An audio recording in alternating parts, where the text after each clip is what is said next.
hoping he watches this, and then I can be like, Craig, email me back. We're live. Do a video with me. We're live.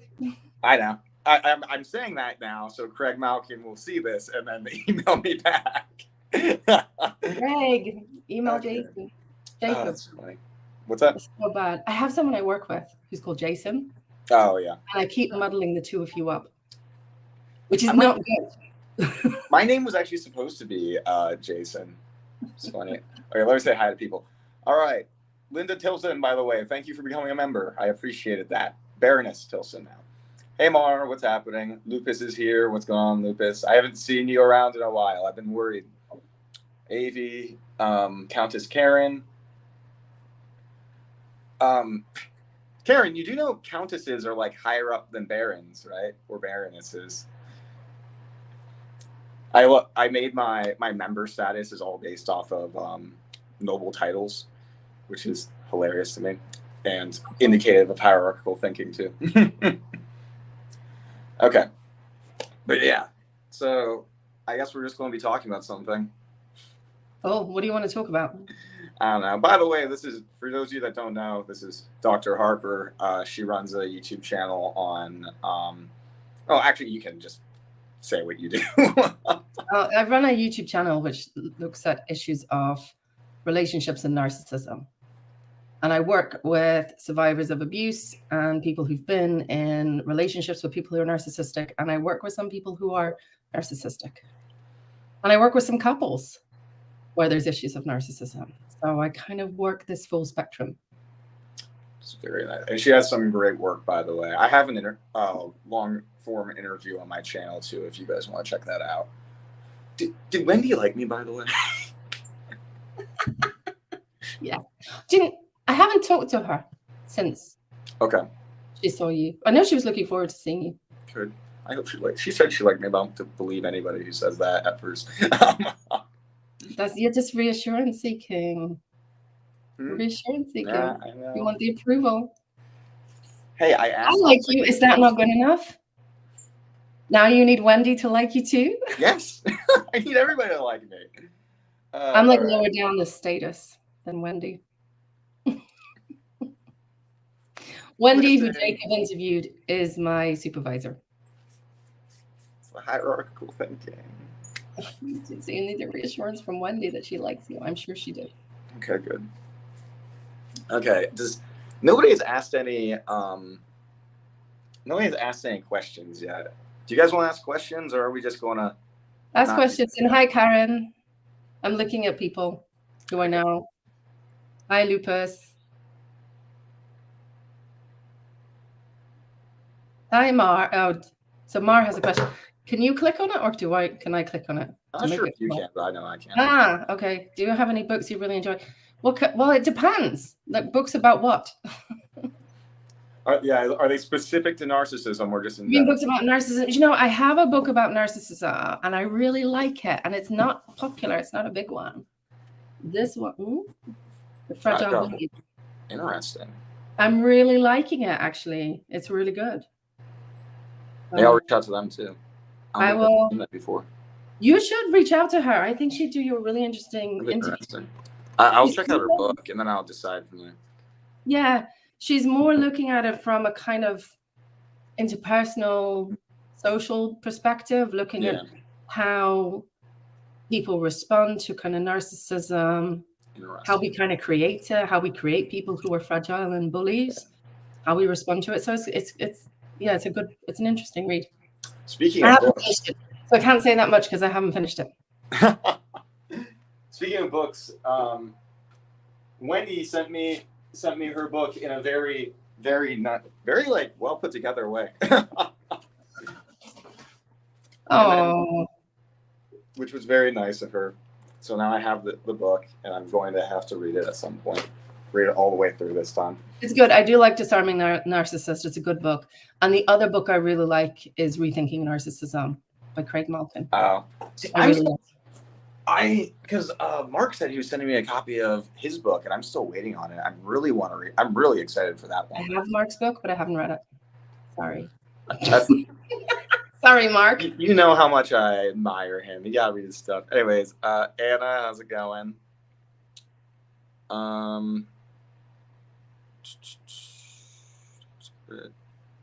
Screenshotting that book. Okay, what books about? Erica says, what books about on romantic relationships with a narcissist? I've read Dr. Ramani. Should I stay or should I go? Are there any others that you recommend? You know, I don't know that there's any specifically on romantic relationships with narcissists. There's not many. Yeah. I think Wendy's book is probably one of the best for that.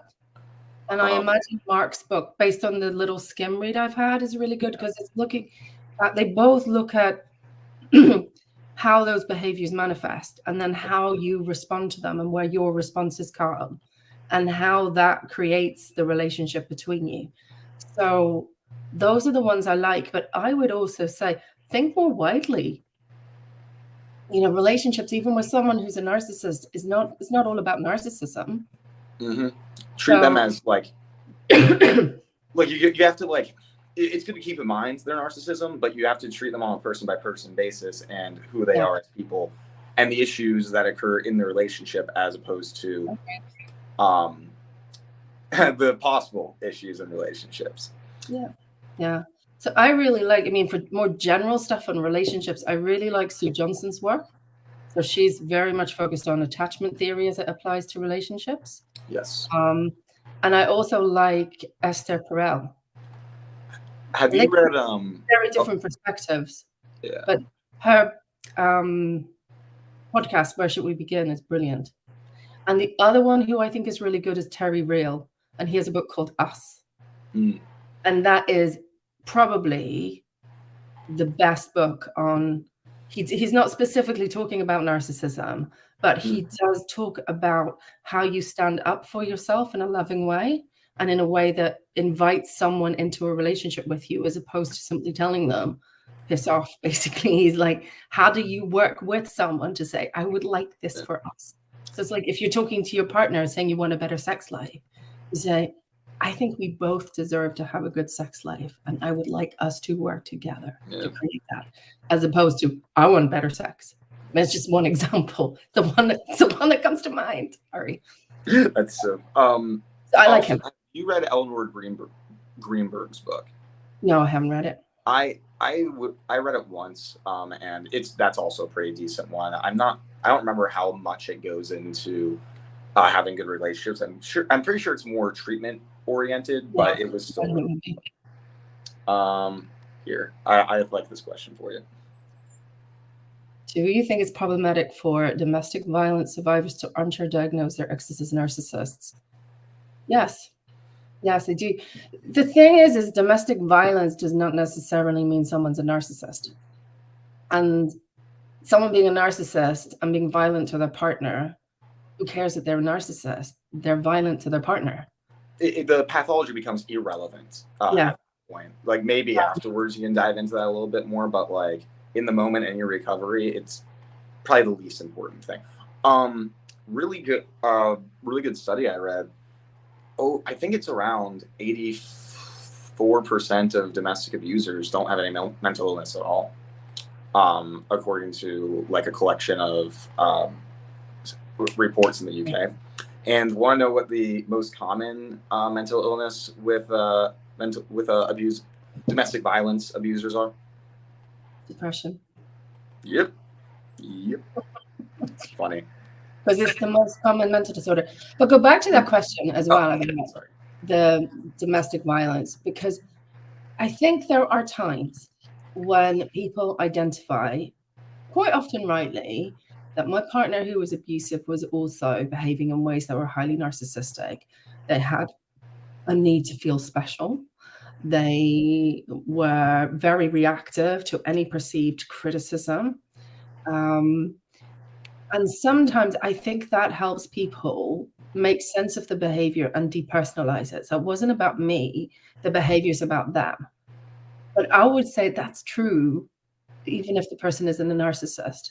But sometimes that helps to make sense of it, to depersonalize it. And particularly for people who have done a lot of blaming themselves. I am to blame for all of the ways that this person has treated me. to realize, no, there was stuff about my partner that drove them to behave in an abusive way. So to some extent that's helpful, but I don't know how accurate those armchair diagnoses would be. And to me, it's not the important thing. Agreed. That makes sense. Karen has a question for me. Have you used the silent treatment on someone? If so, why? Oh, hell yeah, I have. Usually it's to, I wouldn't say it's to prove a point. It's like, I want them to know that I'm upset with them without it, with still having plausible deniability, basically. And also I want them to chase me to a certain degree. Prove you care about me because you're upset that I am not talking to you. It's the classic push and pull. I pull away. It's like elastic band where they try to snap back. I don't do that as much anymore. Just to clarify. And you want them to come after you when you do. Mm-hmm. Oh yeah. I never use the silent treatment unless I never use the silent treatment and cut somebody off. I'll have a huge blowout at them and then never talk to them again. But I will never use the silent treatment. I don't really ghost people, not people I have any sort of real relationship with.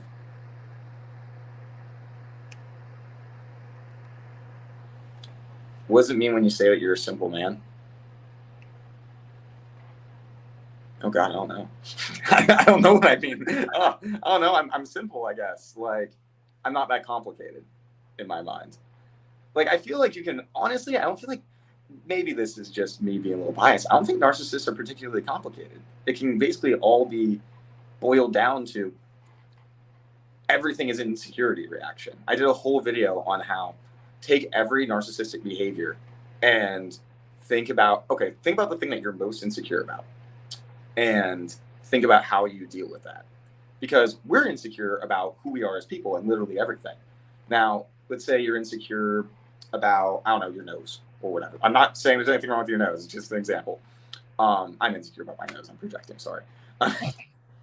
But my nose is something I'm not insecure about. Okay, good. So think that you're really insecure about your nose.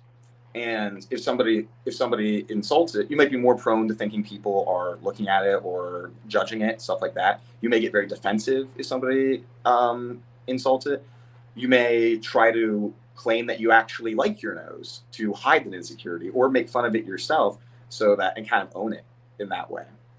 So that people can't hurt you with that insecurity. You might envy other people who have better noses.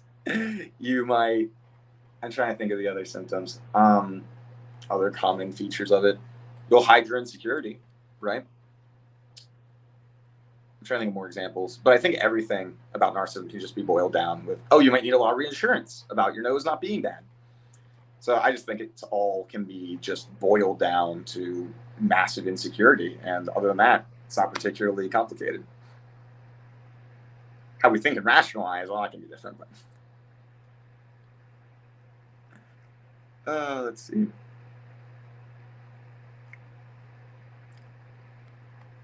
And have you read any books that you hated about narcissism or in general? I'll check and see if she answered in the chat. Yeah. Because if it's about narcissism, then I wasn't a fan of. I read Sam Vaknin's book, and it wasn't the best, but it wasn't the worst. I think that's the only one on narcissism that I even invested in. What? I don't find it very convincing. It's kind of a bit out there. It's not. He's super hit and miss, in my opinion. He has some really good moments, but you have to be aware he has no credentials and he generalizes a lot, et cetera, et cetera. Oh. Let's see. Oh, shit.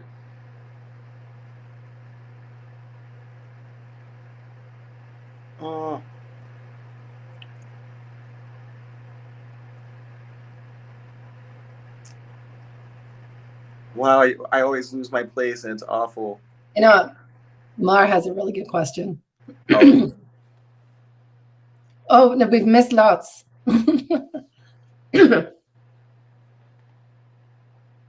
Oh, is it the we'll get to more. We gotta go in order. Laura, I'm looking forward to your next question. Let's see. Just wanted to say, Cherry, that she thanked you. She's very grateful for your input. Yeah, it's a person issue, not a narcissist issue. Exactly. No. So this question is interesting to me. I would love to hear what your opinion on narcissists doing this is, because I wouldn't really call myself emotionally stunted per se. I might have immature emotional reactions, right? But I feel like my emotions, I guess you have to define stunted, right? I feel like my emotions just kind of developed in different ways, if that makes sense. I don't know. I want to hear your opinion on that more than mine. Would I call myself emotionally stunted? Yes. Well, I mean, like narcissists emotionally stunted. I don't know. I'm not sure what emotionally stunted means. I think they're referring to like how Kohout would say that they're like stuck in an earlier stage of development. I see that a little bit differently, in that I would say that they've developed coping mode. I mean, this is the difference between a very psychodynamic model and a schema therapy model. Yeah. Yeah. So it's different language, maybe, to describe similar things. In fairness, that's something of contention. Psychoanalytic. Yeah. Otto Kernberg disagrees with that too. Yeah, you probably know more about that than I do. But I think narcissists, and all of us, but narcissists in a more extreme way, have developed coping modes, so ways of coping in intolerable childhood. I have to get my water, and I'm really interested in this, but keep talking. So I feel like I'm talking here now. So they've developed these kind of coping modes to cope with difficult childhood situations. So the ability to cut off and be distant because no one was there for them, or being special in order to get approval. And so you see these quite extreme coping modes that really belong to an earlier time and place. They're not so useful in the present, and they can cause problems in the present. I don't know if that even answers the question, but that's how I see it, as problematic coping modes as opposed to someone being developmentally stunted, if that makes sense. I agree with that. And some things can be really overly developed. Normally they're overly autonomous.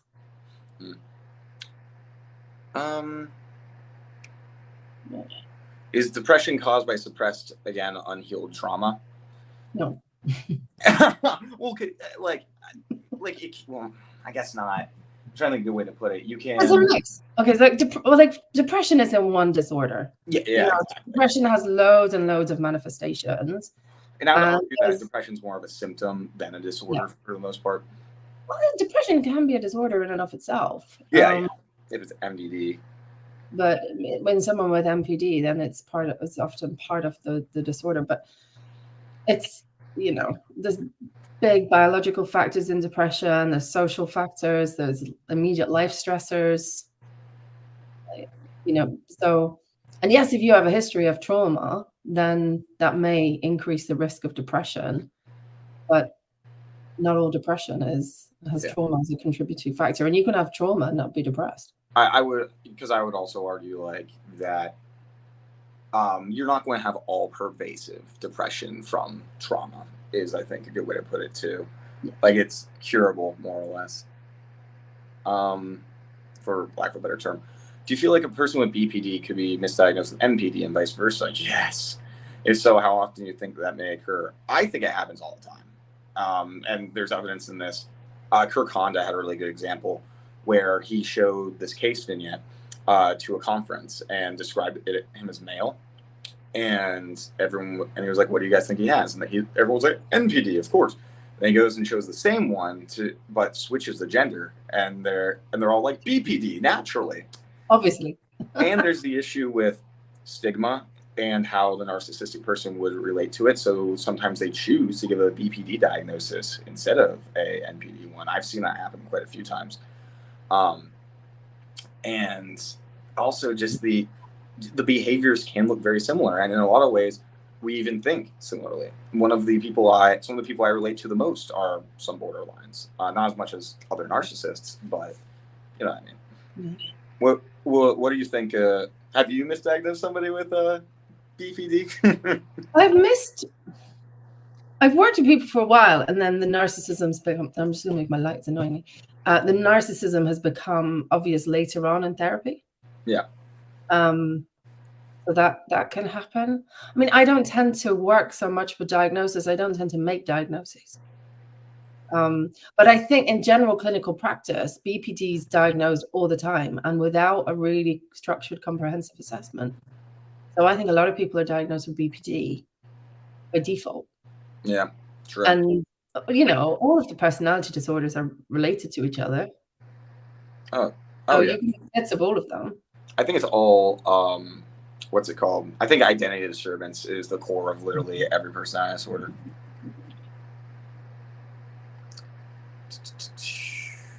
Oh, yes, this question, that was really, really good. Do you ever recognize parts of yourself? All the time. Yeah. Always. We're all human. Yeah. And whatever patient I'm working with, you know, the need to be seen as special and the need for recognition, of course. And also the kind of the going silent and going quiet and not being able to stand up for yourself. I recognize that too. I recognize it all. Right. And we all have these bits of ourselves. It's just how extreme they are and how pervasive they are that causes problems. Is it important that oh, for your okay, so you're in a relationship with a narcissist. Okay, got it. What do you think on this one? Oh, yes. Really? Yes.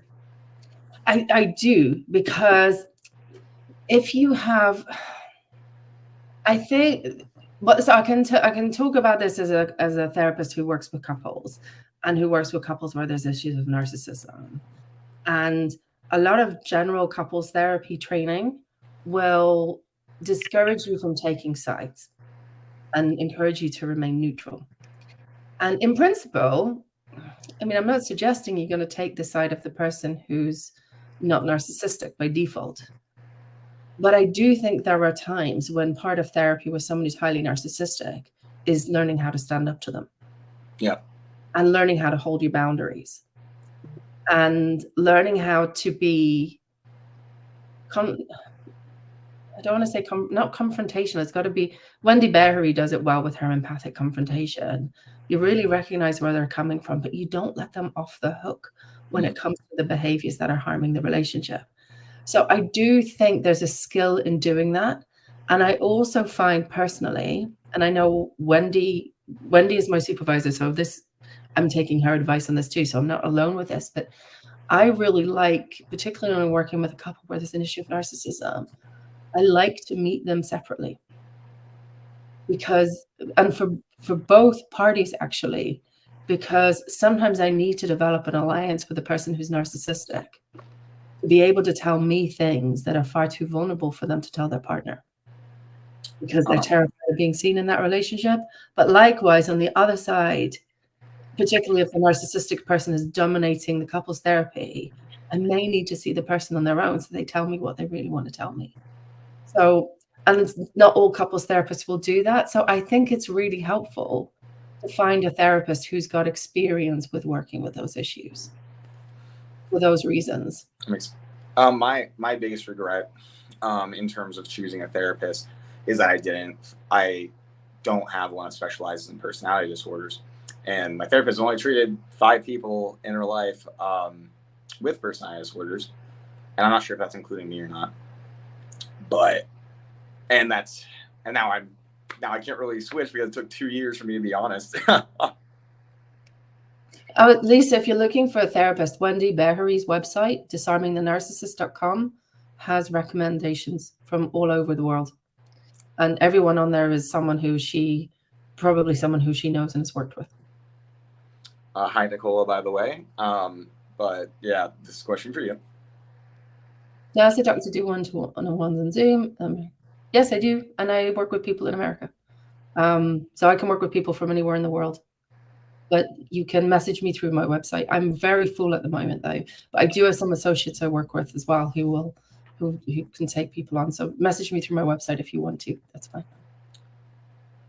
So I'm going to address this one because yes, we like that's just people not really knowing what they're talking about. I think more what they're trying to say is that it's unlikely that they're going to change, which maybe not. This is obviously not a reason to stay in a relationship if it's abusive or toxic for you and stuff like that.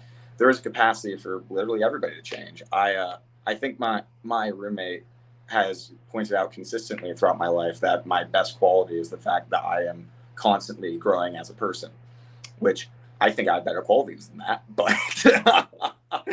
But yeah, of course, it's very possible to change. But that being said, we change our behaviors and to a certain degree our thought processes.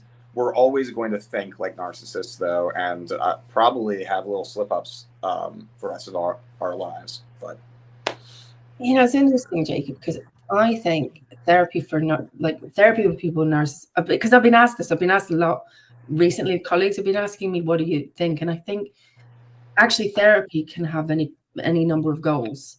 So for some people who you work with, and they might be narcissistic, but they've just had some kind of narcissistic injury. Their partner's just dumped them. They've just been fired from their job. They've just been diagnosed with a serious illness, and it's such a threat to the identity that all they want in therapy is a bit of holding to get back on the horse, as it were. That's their goal, and that's fine. Others may have at their goal to manage their behaviors enough that they're able to have some kind of constructive relationships.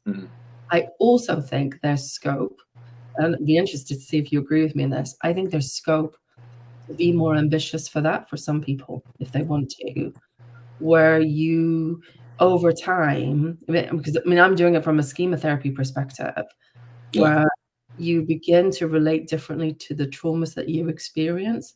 You begin to build a healthy adult. You begin to be better at having a lot of empathy and compassion for your inner child.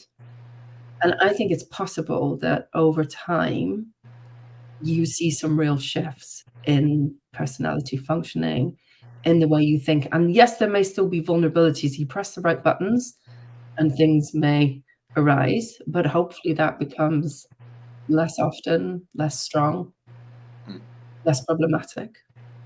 I kind of think there's like a range of goals you can have with someone who's got issues of narcissism. Yeah. I don't know what you think. I have to think about that a little bit more, if I'm being honest. And I'm distracted by this one anyway.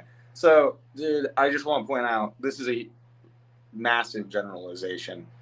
Everybody's going to have different situations that might be good. I'm sure, like in your situation, it was the right choice to get out because only you can know what your situation was. And I'm not saying that because we can change that there's any way to say that, like, oh, you're saying in a relationship that's really bad for you and that you need to get out of. But there's a spectrum of severity of narcissism and of the interpersonal behaviors that they can have. Some narcissists may be so deep in their disorder that they will never change. But there might be somebody who's on the lesser side of narcissism, I guess, I don't know how I would phrase that, who are still having relatively functional relationships, but they still need to work on themselves. And I think that, I just don't think it's all, you can't leave a relationship, well, you can, but it's not wise to leave a relationship purely based off of the disorder. It has to be looked at a case-by-case basis and the person themselves, what they're like and everything. See, the problem there as well, and I want to say this because I get accused of this all the time, is narcissist is not synonymous with domestic violence. So when I talk about developing a more constructive, healthier relationship or improving your relationship with someone who's narcissistic, I'm not talking about developing a better relationship with someone who's abusing you. Yeah, that's a completely different conversation. It's a completely different conversation. And my view, honestly, is if you are being abused, then you probably do need to get out. Yeah, I mean, I would say, especially when it comes to domestic violence, I don't think there's any exceptions for that one.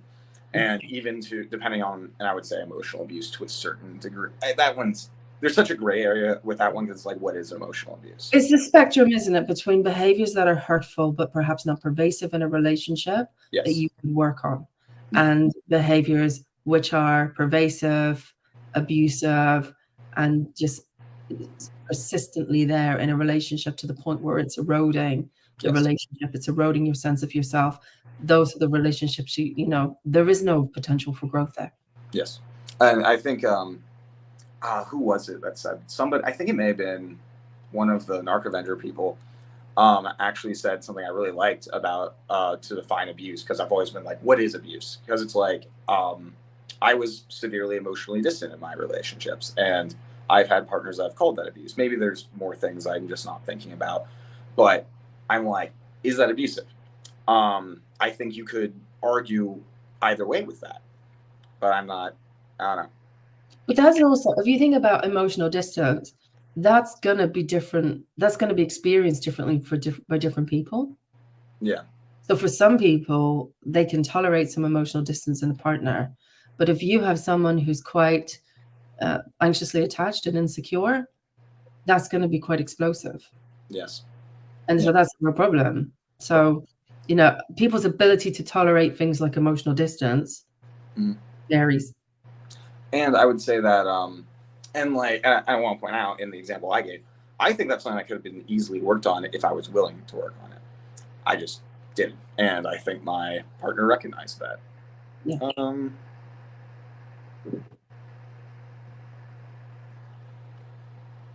I understand. I don't agree with the second. Well, I agree that like a stage of healing, but not for, again, if it's, I don't think you should be looking at the pathology until after you left. I think it's more important to identify that this is a toxic relationship that's turning you really bad. Then after that, seeking to understand the pathology, like, because you need to get out first, especially if it's physically violent. Then you can kind of reflect in that portion of your healing, like probably, because you're probably going to be angry first, and that's also a healthy step in healing. But then after that, I can see how understanding would be very necessary.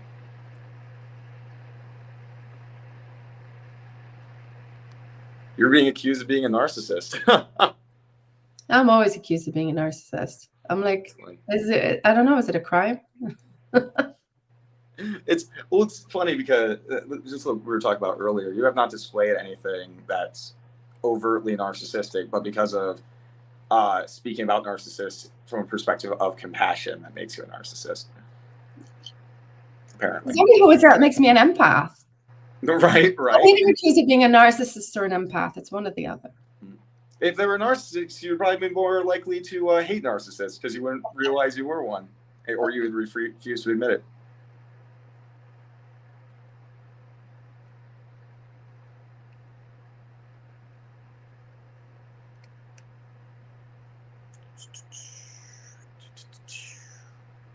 Where was I?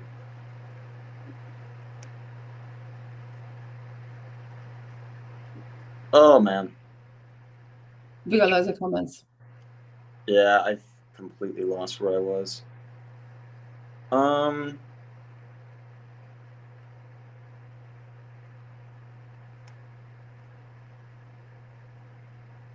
Okay, I found my place. Avi had a good question.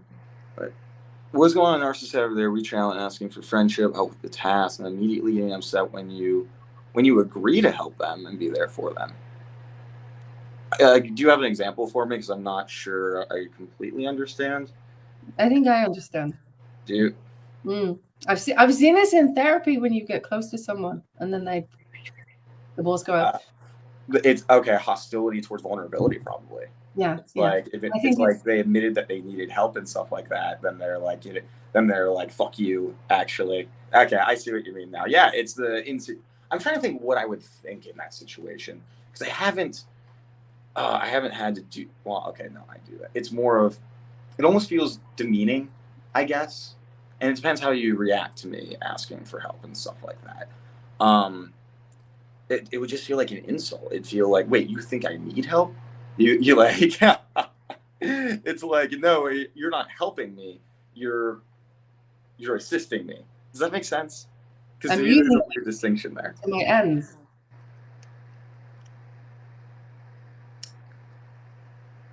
I think that is an aversion to vulnerability and an aversion to having needs. How much do you think societal constructs affect the prevalence of disorders such as NPD? I think they affect the obsession with it. Yeah, that's true. It's diagnosed. I don't think it wasn't such a thing. I will say, I think there are certain trends in society that lead to more traumatic experiences that can lead to personality disorders, if that's what they're referring to. But on the whole, I wouldn't say the impact is as great as most people say, because everyone's like, oh, we're turning into a narcissistic society. Yes, we're narcissistic, but that means genuine confidence, where pathological narcissism isn't based on genuine confidence. But I guess under certain circumstances, they can look and pretty similar and have similar effects. But it's sketchy territory. I think as well, like the whole obsession with narcissism has happened in the last decade, maybe even a little less. Like it's just exploded.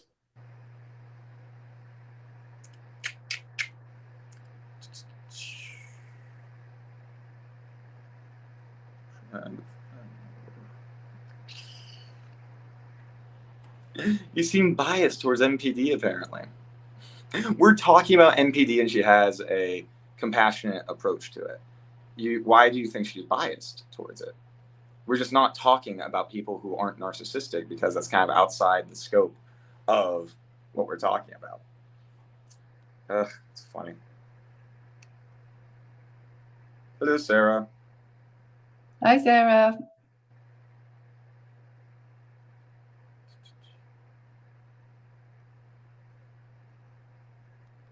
This happens on both sides, where people can self-regulate their emotions, their relationships. Oh, we're probably talking about something I completely missed.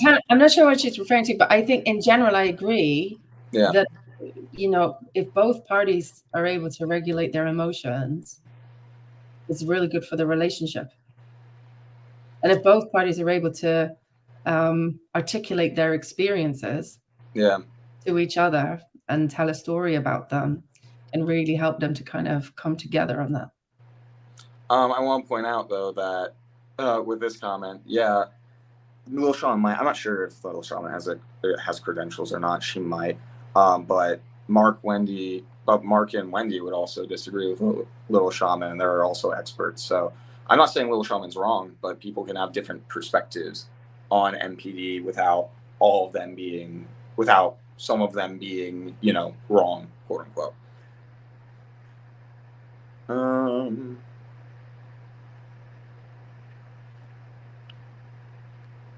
Yes, Linda, completely agree. I do too. Let's see.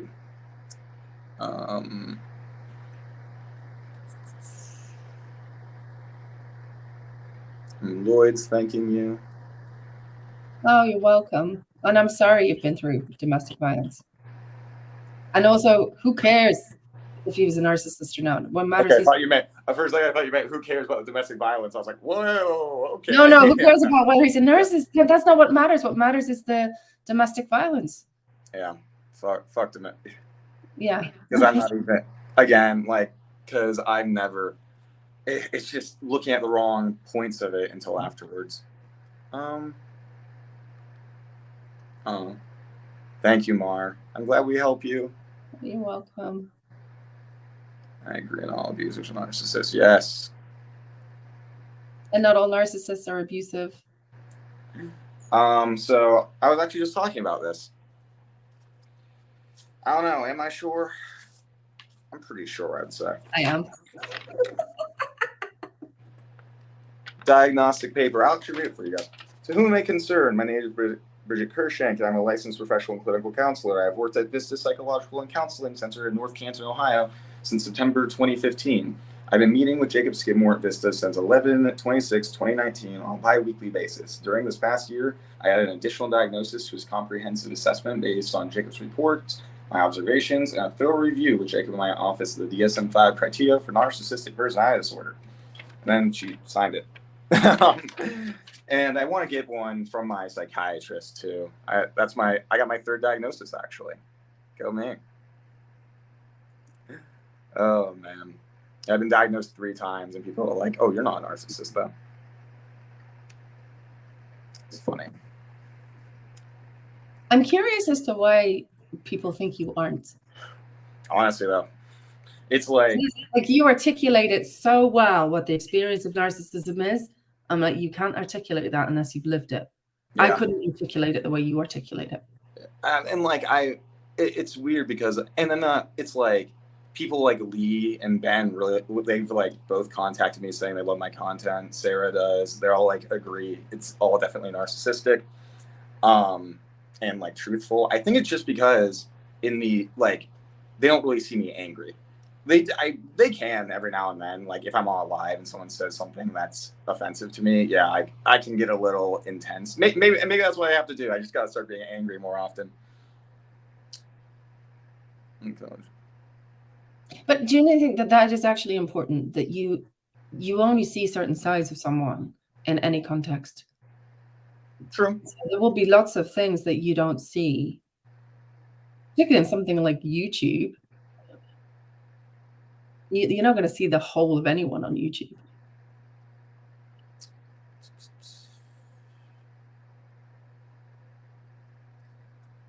Ooh.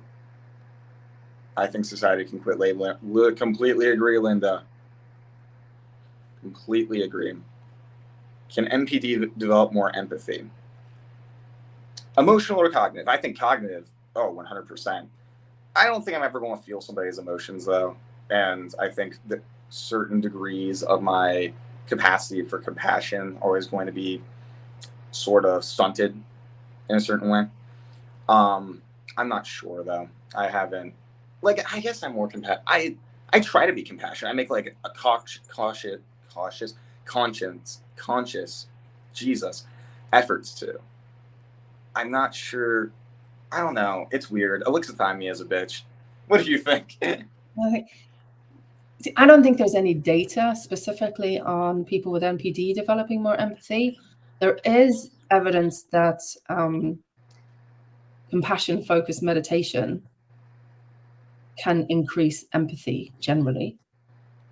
And my view is that therapy for narcissism needs to be rooted in compassion and building self-compassion. As a personal view, there's no hard data on that. And I can speak from clinical experience that if someone's able to build empathy for themselves, see, I think one of the reasons someone with NPD doesn't develop empathy and doesn't have the capacity is literal. There isn't the capacity because their environment has been so threatening. They've had to build up so many defenses to protect themselves that they aren't able to relax enough into relationships to feel empathy for other people. So if you're able to lower some of the narcissistic defenses and relax and trust your relationships a bit more, empathy may come. And you see, like, there may be times, certainly people will say, I have more empathy for my children, or I have empathy for my pet. And why is that? Because those are probably less threatening relationships. So they are relationships, so they may be able to relax a little bit more. I didn't even think about it in that context because I've always gotten very angry because like most people they can die and I'm like, ah, whatever. But and like children and stuff, I see them getting mistreated, I'll have a very strong anger reaction. And I always kind of assumed that was because like, oh, caregivers, betraying their duties and stuff, and like I project portions of myself onto the child basically. But that's I gotta think about that one. That's an interesting. Yeah, but if you think about that anger, Jacob, if you're angry, why are you angry? I don't want to think about it right now. No, you want to think about it, but there is something behind that anger. I know. It's like injustice. Also, hi, Echo. I didn't see you there. Yeah, there's also something a little softer behind that anger. But I won't force you to show it on YouTube. I bet. Hi, Mom. What's going on?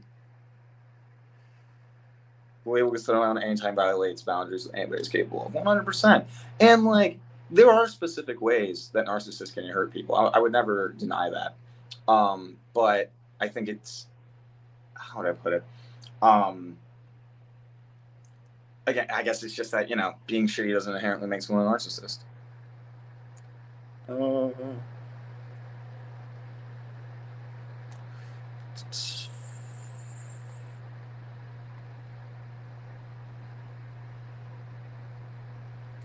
There's nothing wrong with saying Dr. Hopkins bias or real MPD. I guess she's objectively right, but you can't deny it came off in sort of a accusatory way, and it sounded like you were questioning her capacity to be able to treat people, which I think so it's not necessarily the concept of the bias, it's the implications behind it. See, I don't think Jacob, because I think there's a really interesting point there, that the perception is that there's almost sides. Are you on the side of people with MPD, or are you on the side of their victims? And I just don't think the world divides up like that. You know, we're all human. I'm never on the side of abuse. Okay, I'm on the side of building better relationships, whoever that you are and whatever the relationships are. That's what I'm on the side of. And sometimes building better relationships means leaving relationships, even when there's not abuse, and that's fine. And she would probably have a different opinion. She saw the videos on your YouTube and not just this one interaction too.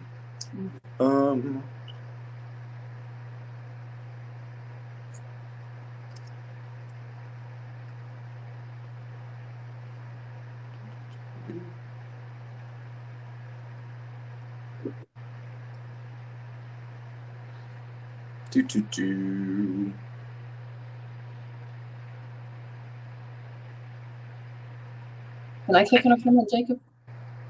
You can try. I'm not sure if you can or not. I'm trying to find where we were.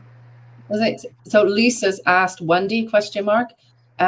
He means Wendy Bahari, who he's done an interview with. It was a great interview. A really good interview. I really enjoyed it.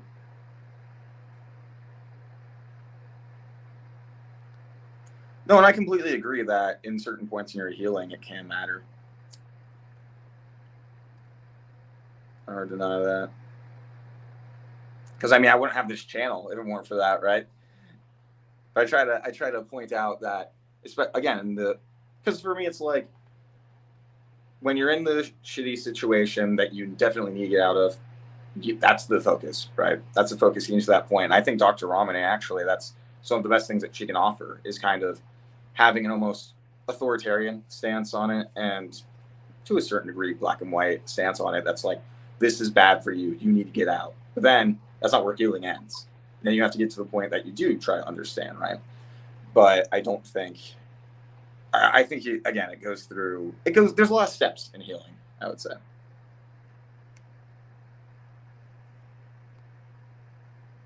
It's true. It is out of character. But I have been in therapy for years.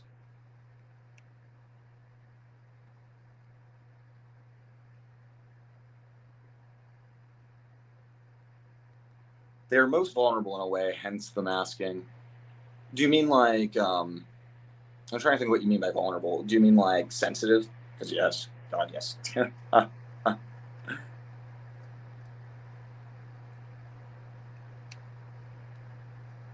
Thank you, Linda. I am the most insightful. I'm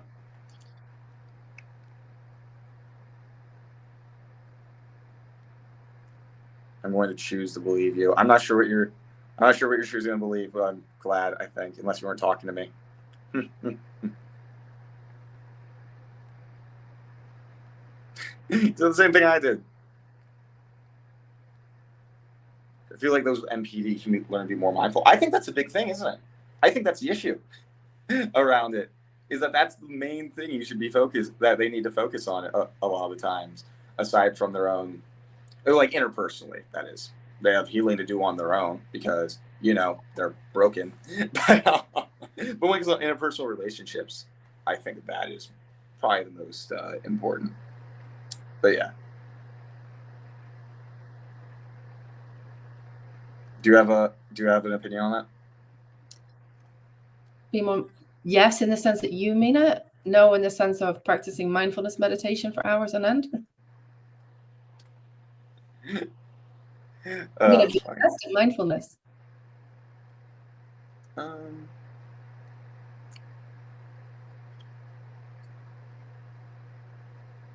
I also think that kind of mindfulness needs to come with, it's kind of interesting, kind of different schools of thoughts around mindfulness, but I think there's a sort of characterization of mindfulness as being a little cold, whereas I think there's a sort of warmer, very compassionate orientated, yeah, which is how it should be practiced, actually. Yes. Whatever, I think any of the kind of main mindfulness teachers would disagree with me on that, but I think a lot of it's got to be done with a very gentle and compassionate lens. I don't know if that makes sense. I found a solution to my inability, whatever, to my inability to, I don't enter studio. God. I'm going to pull up the chat on my computer. So that wasn't good. Sorry about that. Oh, God. Okay, but this should be easier now. Being angry means you care and are not numb. No, I'm numb. Believe me. Believe I'm emotionless. He's soft. There's a soft side underneath that anger. Yeah. Borderlines hate themselves so much. No way they can have a pure form of empathy and compassion. Makes sense. I would also add, though, like, what is a pure form of empathy and compassion? You know what I mean? I don't know if there's a standard for that. No one's a saint. I am.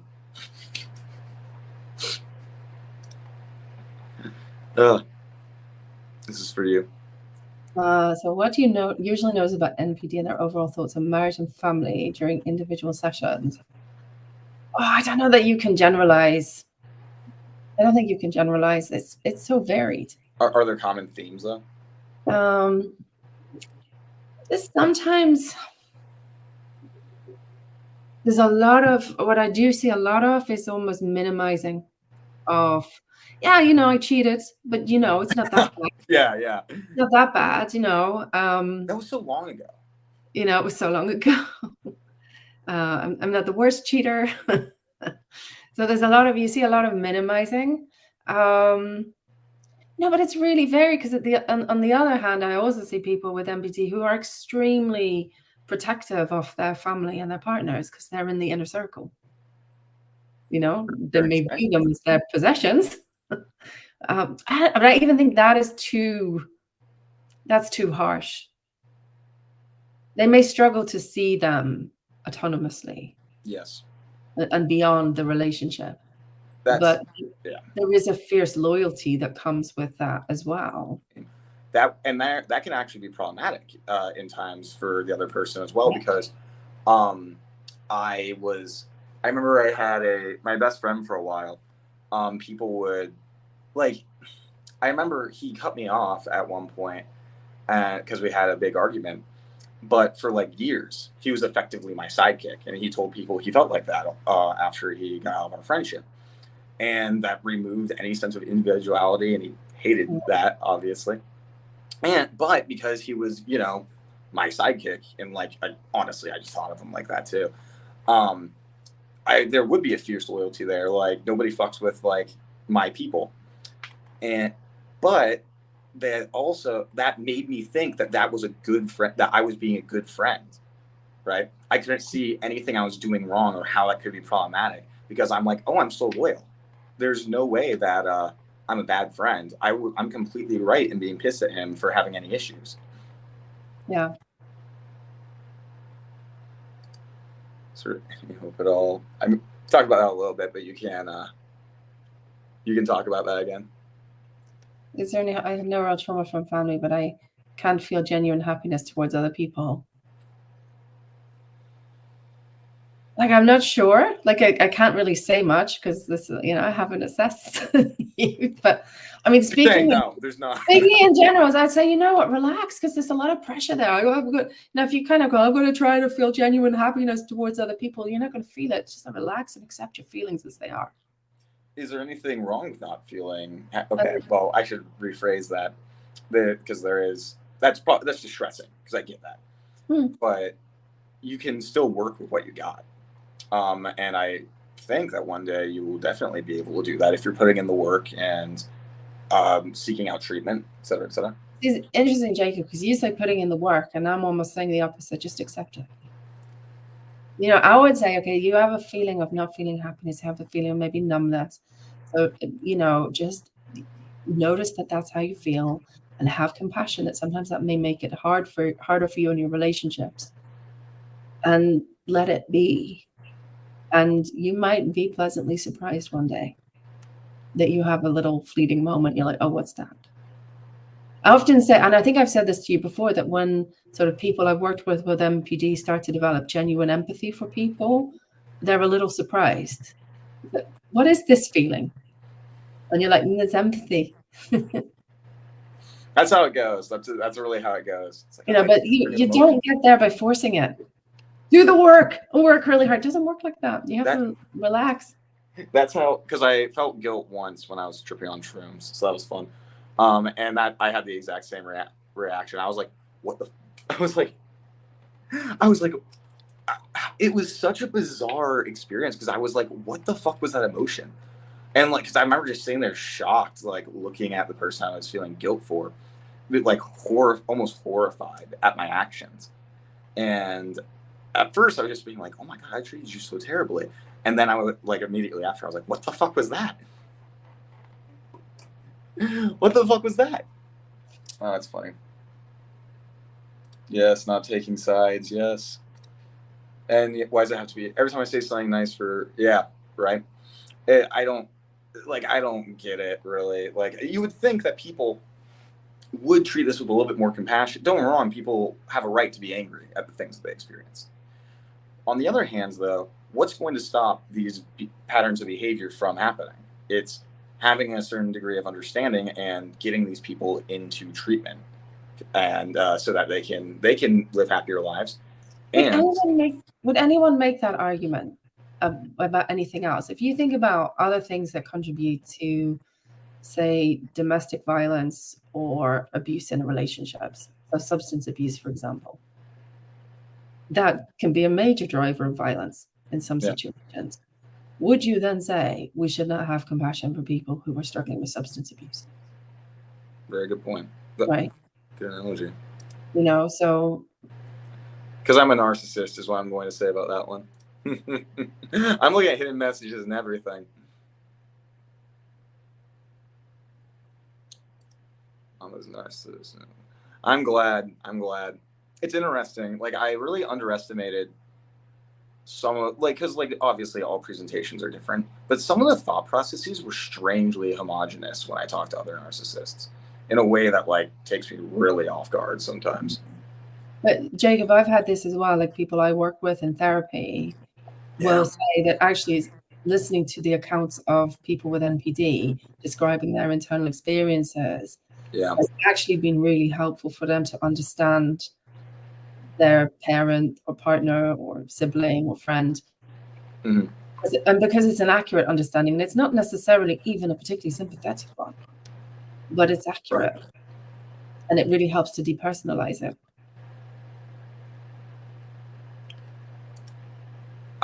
Can you go into a little bit more detail about this? Because I'm still not exactly sure what you mean. Me or Cypriot girl? The Cypriot girl. Because we touched on this a little bit, but I'm not exactly sure what, like, I don't know, because I'm not exactly sure what that's asking. The emotionally stunted parts, like my incapacity to feel certain emotions or at least recognize them. Because I think if I had to be like, oh, I could say why that's stunted. Like, I never felt safe showing any of those emotions. I still don't feel safe showing those emotions. And so like you kind of shut them down after a while. I remember when I was younger, how I would idealize being emotionless. Being like, everyone else is ruled by their emotions. They're so stupid. I'm perfectly logical. Ironically, because anger is an emotion. And boy, did anger rule me. That's because from what I gather from what you're saying, that's what I can really get from it.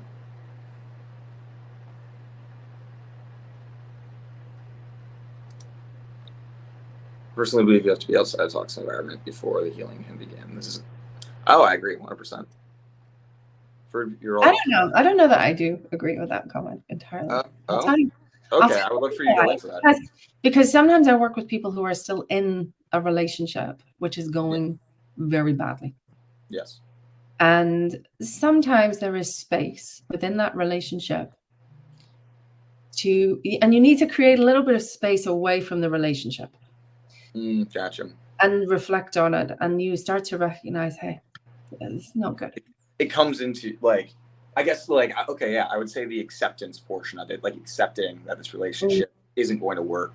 That I feel like that, because that's probably a form of healing too. Yeah, because there's something there where you're realizing this relationship is not good for me. Yes. And starting the process of getting out of that relationship. I think that is the beginning of healing. Right? So it's not as black and white as you leave and then the healing begins. You know, it can start while you're still in it. It can stop when you leave if you just kind of don't process what happened and don't learn something about yourself and commit to taking better care of yourself and keeping yourself safe and looking at how that relationship affects you and how it affects other relationships. Healing can't be my ex was a narcissist and it's all their fault. I feel like that's a portion of the healing, though. That's not where it ends, but I feel like that, because that anger at the other person, stuff like that, to kind of get you out of that relationship and out of the mindset of, how do I put it, like the start of getting out of the mindset of self-hate and blaming yourself for it. Yeah. You know what I mean? That anger is essential, but anger's got to lead you. But I always like to think about anger should lead you to wise and compassionate action. Yes. If you're angry about something that's unfair, how do you begin to act on that anger in a way that's constructive? Yes. Agreed. I've heard the side of that you're all bad. I never believe that. Smiley face. And I find it very helpful to see things from the people who have the disorder. Thank you. Because I'm like, see, it's like, because, and it can get visceral on both sides, right? Mm-hmm. Like because I've seen narcissists who have just this adamant denial of inherent bad, well, not inherent bad, but the toxic and damaging behaviors, right? And I don't think that's correct either. There are aspects of the straight up pathological people where their relationships, I would say, are invariably disturbed. To what extent is different in every case, but like, how do I put it? I think it's disingenuous to reject that side of it. And you could, same thing with borderline, right? It's in the DSM that they have unstable relationships that are probably, and based on how it's described, probably emotionally distressing to who they're with. But, and then on the other side of it is people, I talk about the suicide rate of NPD and them saying it should be higher, which I'm like, fucking Christ. Nice empathy there. Fucking hell.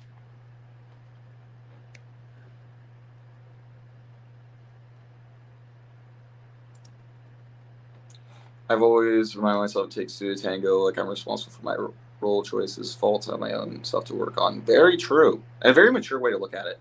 It's controversial to say that. Well, I said that. Yeah. I get accused of victim blaming. Really? Yeah. And I think it's really unfortunate because it does take two to tango.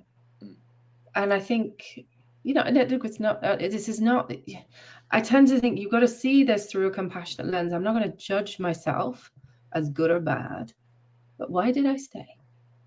Mm-hmm. And that's the main thing you got to look at, I would say. One of the main things. How did I get into this relationship? Why was I attracted to this person? What did I become? And I would also say, like, I always say, no matter how toxic a relationship is, you can always learn something about yourself to work on, no matter what. Ugh.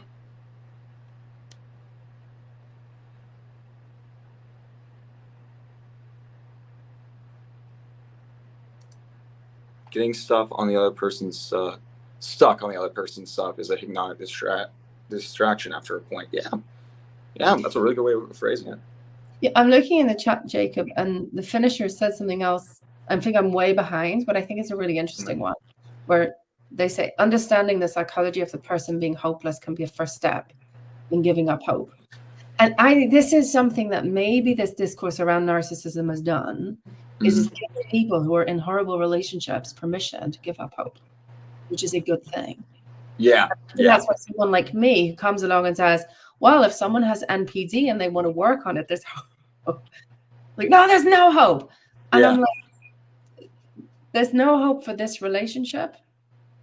doesn't necessarily mean there's no hope for people with NPD generally. And I also think that doesn't mean there's no hope that for that person to make a decision later on to start doing things that help with their growth and their healing. But that's not necessarily a reflection on your relationship with them, which might have been hopeless and terrible. Because that's also a big thing. Because I largely agree with what they're saying of like, yeah, you do need to lose hope. Because when you say lose hope, I say that and I'm like, man, that just sounds bad. But to lose hope for the relationship, right? I don't think that, but that's where I do have an issue with it, is using the pathology as the defining factor, right? Because it's like, I have entered relationships when I've been working on myself. And well, I've entered 2. One of them was with another narcissist, and one is the one I'm trying right now. And it's like, I guess it's different, right? When you're talking about somebody who isn't aware of their narcissism and someone who's actively working on it. But it's like, you know, there's hope for my relationship, I would like to think, because I'm working on myself, which, you know.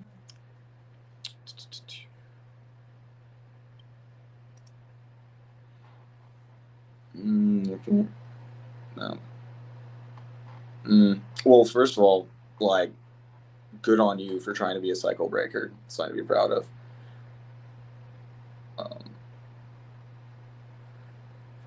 And what was it? I was trying to give some advice, and I was like, oh, I'm not sure I have any. What do you think? You say something. About this, I mean, I really like, look, if you are being intentional and reflecting on relationships, there's a lot of hope for your ability to be a good parent. There's a lot of potential there. You know, the ability to reflect on yourself and your relationships and what you bring to a relationship is crucial for parenting. If you want a book recommendation, I really like Daniel Siegel, Parenting from the Inside Out. It's not about narcissism, but it is about past and how our previous relationships affect how we are today and how they affect us as parents.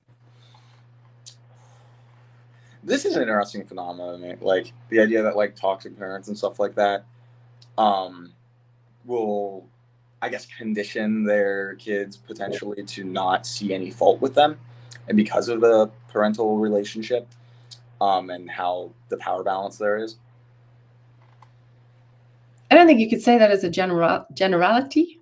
Oh, no, but like that does happen. I've certainly seen it as a pattern. Yeah, just saying that, like, to me, it's an interesting thing that does happen sometimes, and how somebody can have like such a terrible parent and nobody wants to, and like the kids don't want to accept it. Yeah. It's weird. Because I hate my mom, so I'm like, There's not much nuance, though, in your relationship with your mom, if that makes sense. Like, mine? you were pretty clear that she was abusive to you. Yeah, fair enough. Whereas I think other people's relationships with narcissistic parents is really complicated, because there are times when their parent has been their biggest cheerleader and has been proud of them. Like, you know, you're my kid, you're the best, you're amazing, I'm so proud of you. And they've often been very generous and giving. They, you know, I'll put you through private school and I'll do all of these things for you. And so there's that element of them. And then there's the sort of, they see the other coping modes come out where they become incredibly critical, cold, distant, all those kind of classic things. And it's kind of like, you get the idealization, but then perhaps their parent can't tolerate any criticism. So you learn not to criticize. And so that can make you very idealizing of a parent. Yeah. That's just theoretically what I think might be going on there. That makes sense. Yeah, that's exactly empathy. Empathy is the ability to put yourself in someone else's shoes and feeling it. Shrooms open up your empathy chakras. It's funny. It was guilt chakras for me. I don't know. I guess you have to have a. Oh, that's actually. I gotta think about that. Can you have? is it possible, like I'm like thinking, is it possible to have guilt without empathy? I suppose not. It's interesting.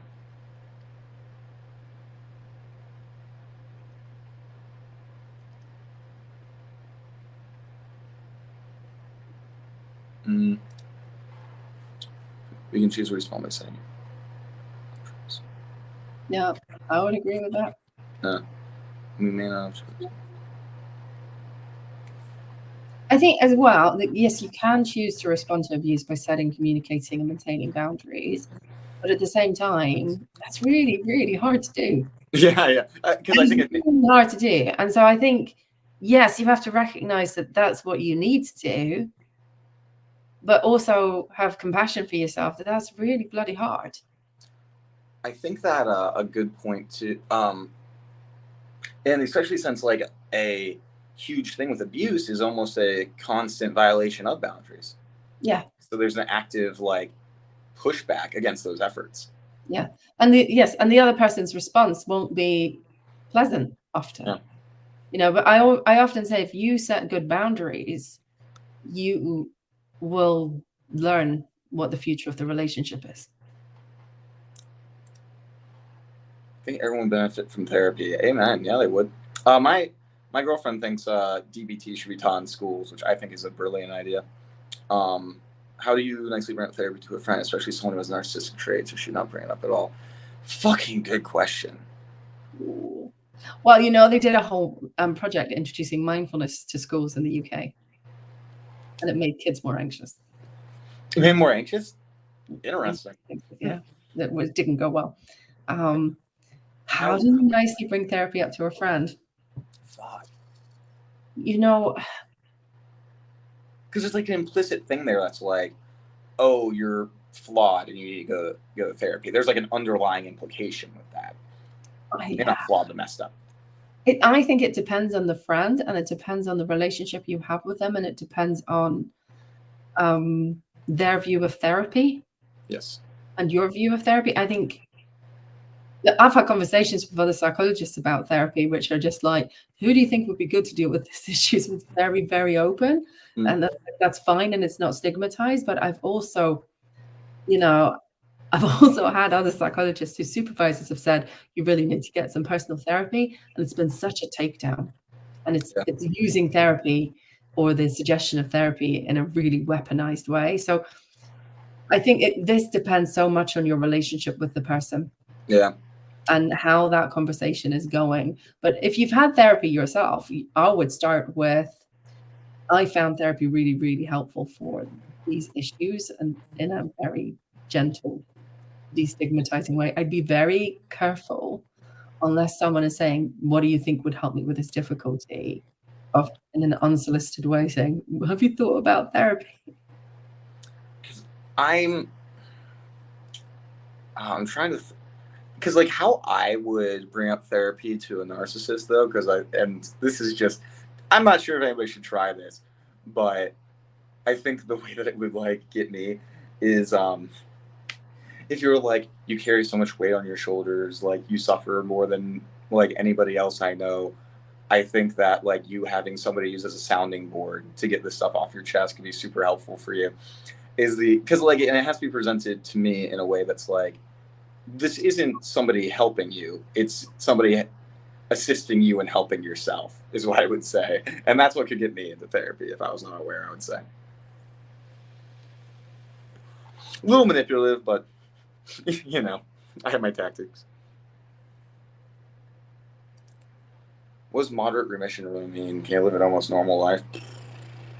Me and Ruth have a little bit differing opinions here, but personally, with my experience and how and the people I talk to who are in remission, is like, it's the internal experience more or less stays the same, and you just learn how to manage the behaviors better and put them towards constructive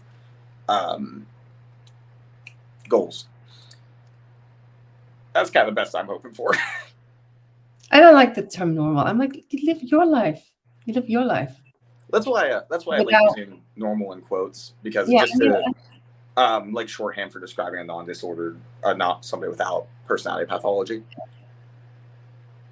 And hopefully with much less distress for you and other people around you. Yeah. I mean, having more stable relationships improves my distress. In a relationship now, or do you think you have the ability to be in a relationship long term? I'm trying a relationship right now. I did stay out of them for like almost 3 years, except I tried with another narcissist once. And like, let me put it this way, I'm scared that I won't be able to. I think I can. And I know that other narcissists definitely can. But my main worry, I guess, is that I'm not far enough in recovery to have a healthy relationship. Is it really patronizing as me as well, Jacob, to point out that you're still young and long relationships in your 20s are different to in your 30s, 40s, 50s? True. You know what I mean? Like, it's pretty normal and to have some relationships in your 20s that don't last long. It doesn't make them bad or unhealthy relationships. Do you want to guess how long my longest relationship was? No. 6 months. But 5 months. You're close. Not far off. I hope that wasn't patronizing of me to point that out. No, it was fine. I agree, however, abuse is never okay. No, it's never okay. Hands down. It's never okay. It's never see, I struggle with this because it's like with physical abuse, it's so black and white. It's like, yeah, that's fucking horrible no matter what. With emotional abuse, it's like what crosses the line into abuse, stuff like that. But either way, it's never okay. But on the lesser sides of it, and maybe I shouldn't even say this because it sounds kind of toxic to even say, it can be getting over. You know what I mean? This is also, look, everyone is human, and this is not justifying abuse, okay? Everyone is human. We'll all behave in ways that our partners experience as neglectful or hurtful. We'll say things that perhaps we don't intend to have the effect that they do, or we say something harsh because we're angry. The response to that is often the important thing. Is, do you apologize? Do you repair the relationship? Do you reflect on your behavior? And if the answer is yes, then you repair the relationship and it's not abusive. If you begin to minimize that and become defensive, and then you start to tell your partner, and this is where people call it gaslighting, that they're mistaken, that they're wrong, that they're overreacting, that's when it becomes, I think, a much more emotional abuse. That's really good. I think that might be my benchmark, because like everybody hurts people, right? And then maybe it crosses the line when it's like a pattern that will not change, that there is no accountability, there's no apologizing, stuff like that. I liked that. I'm going to start using that. And I'm going to take full credit for it because I'm an asshole. No, I'm joking. Process experience often changed my life in the best way, so I can't say I regret it anymore.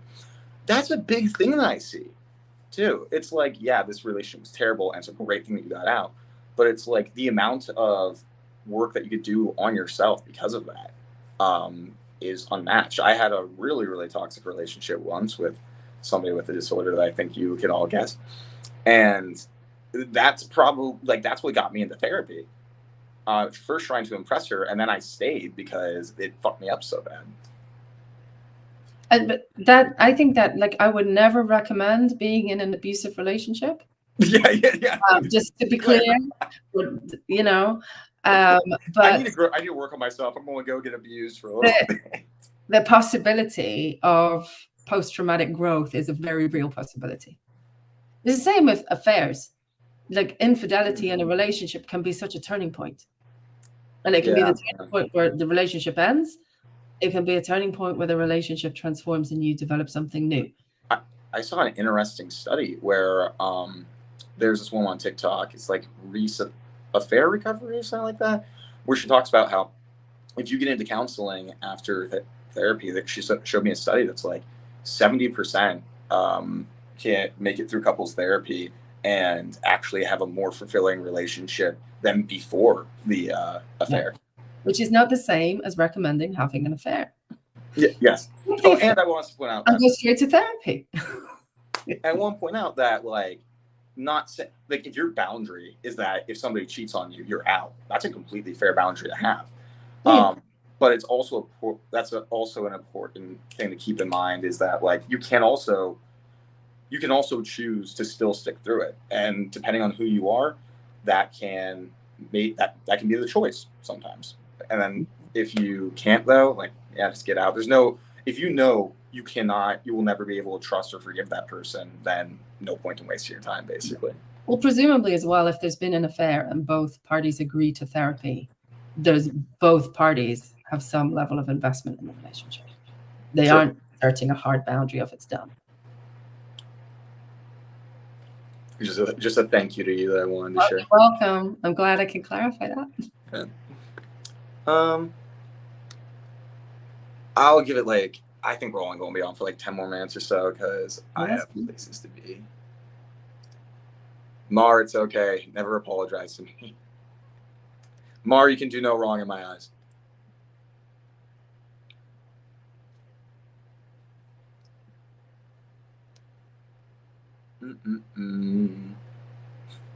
He was very amused by my guilt chakras. Let's see, or she. I guess I don't know if. Sorry, I don't know if you're a he or she. Essentially, guilt is actually feeling that you hurt somebody else. So I think that's empathetic. Yeah, I guess maybe that's a good way to describe it. Is that, like, maybe you don't inherently need empathy, but it's an empathic thing to do to feel guilt.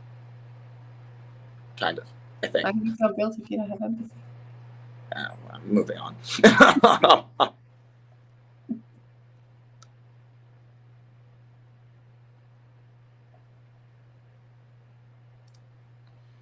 Jacob, do you like hurting other people? I don't know if that's a joke because I don't get the jacket part, but do you like hurting other people? I don't know if they deserve it. No, I'm joking. No. See, that's something I don't think I talk about enough, is that I don't get joy out of hurting people. I don't even know if I guess I want to call it joy. Like the vindictive aspect of it. I don't know what to call that emotion because I don't think it's joy, but it would be like maybe a satisfaction. Yeah, I think a satisfaction would be the right. When, like, I feel like somebody wronged me and I lash out at them, there's like a sense of justice and relief and satisfaction, I guess. Does that make sense? I don't do that anymore. Well, as much. You know, most narcissists don't particularly like hurting other people. Sometimes that kind of vindictiveness is sometimes about restoring status, which is why you're relieved. I mean, yeah, maybe that's it. Is that I'm back on top of the hierarchy. This person can't hurt me. But there isn't the kind of psychopathic sadism of just pure enjoyment of causing other people suffering. What are you saying about me? I'm saying you're sweet, really. I need to start doing that. I'm going to be like, I'm a recovered malignant narcissist. No, I'm not going to do that. Also, hello. Do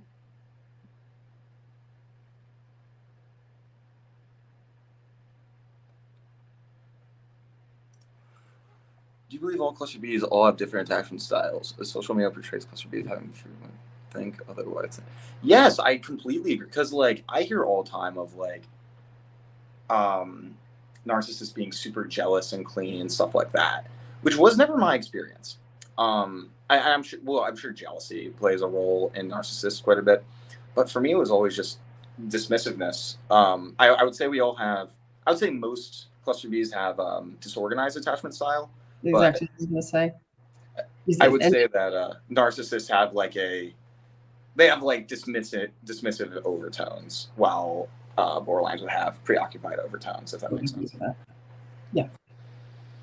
But it's the disorganized stuff that makes it so challenging. Yes. You never know quite what you're going to get. I think both of the. I think it's way easier to deal with somebody who is only avoidant and only anxious than and preoccupied rather than disorganized, because there's so much turbulence. How do you even grapple with that half the time? Yeah. One day I like don't give a fuck about whoever I'm with, and the next one I think they're going to leave me, and I'm like obsessed with them, and they're like reeling. Manipulating people into therapy. See, I'm just saying, maybe I can use manipulation for good.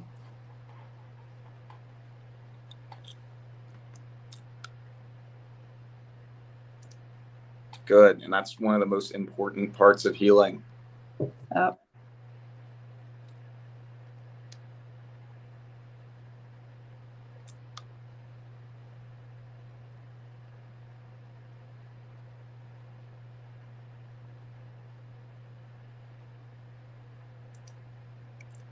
I'm not. Why do you think I'm not listening to her? That was rude. I don't even know what that's in reference to.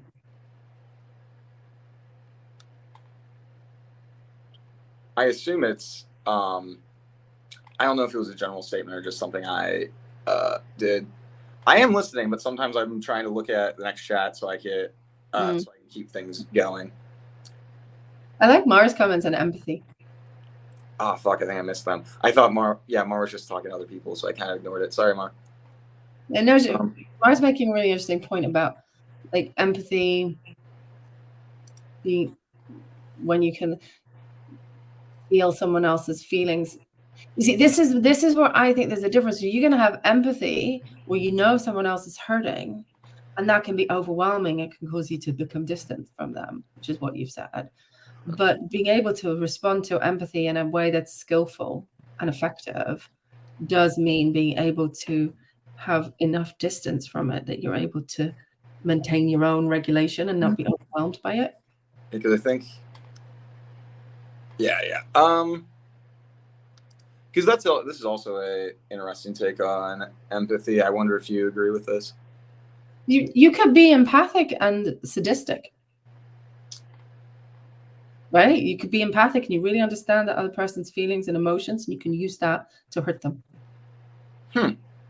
Right? Or you can be empathic and compassionate and want to respond in a way that alleviates their suffering. Or you can be empathic and just simply overwhelmed by empathy and not know what to do. Interesting. Yeah. Empathy is the ability to feel someone else's feelings, to put yourselves in their shoes. Oh man, I'm more behind than I thought. We like so behind. You have to pick some really good. Yeah, I'm going to probably speed run the rest of these because we have like 3 more minutes.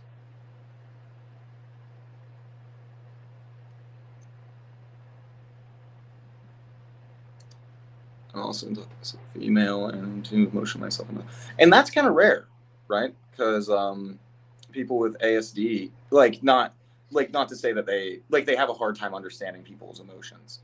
Yeah, but they do often pick up on it, and they're often very, very, particularly women with autism, are often very reactive and overwhelmed by empathy.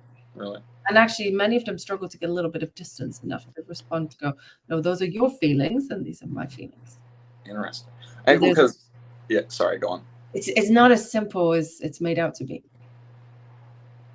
But I also know people with ASD also suffer from alexithymia as well, and I think that's one of the few, which is probably more rare than the empathic ability, like to the being so in touch with emotions and stuff.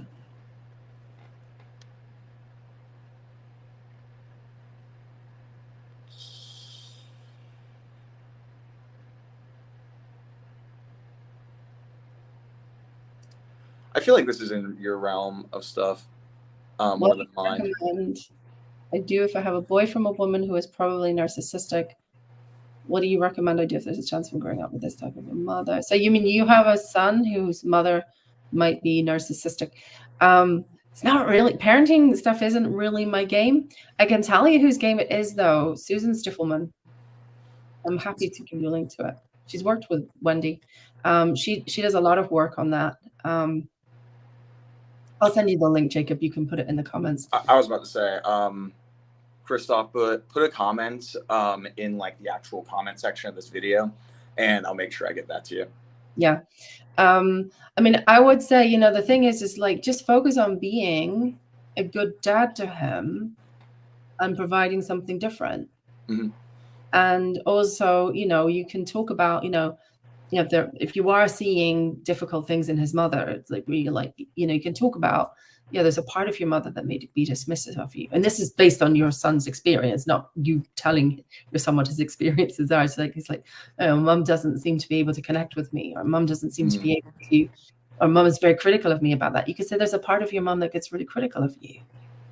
And talk about it as a part of, as opposed to, yes, your mom is a horrible, critical mother.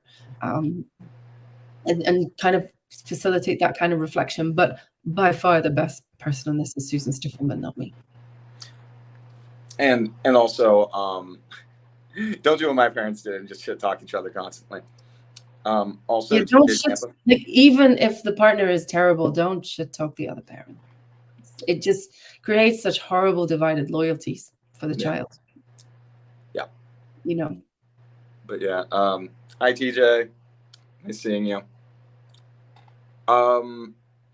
It's like, it's when you have both and you flip between anxious and dismissive. Well, yeah, like I think I brought up this example, like when I'm, how do I put it? Like I will be super dismissive in my relationships typically, and then I will turn into a preoccupied style if I feel a threat of abandonment and stuff like that. And Finisher made a really interesting point there about, I think different partners can trigger different attachment states in one another. Yes. Yeah, exactly. I can tell you that from personal experience. I've had a partner who is very anxiously attached. I became quite avoidant. I had a partner who's very avoidantly attached. I became very anxious. I'm not sure. Do you experience trying with that? Oh yeah, loads. You know, it's recognizing what it is, recognizing where it comes from.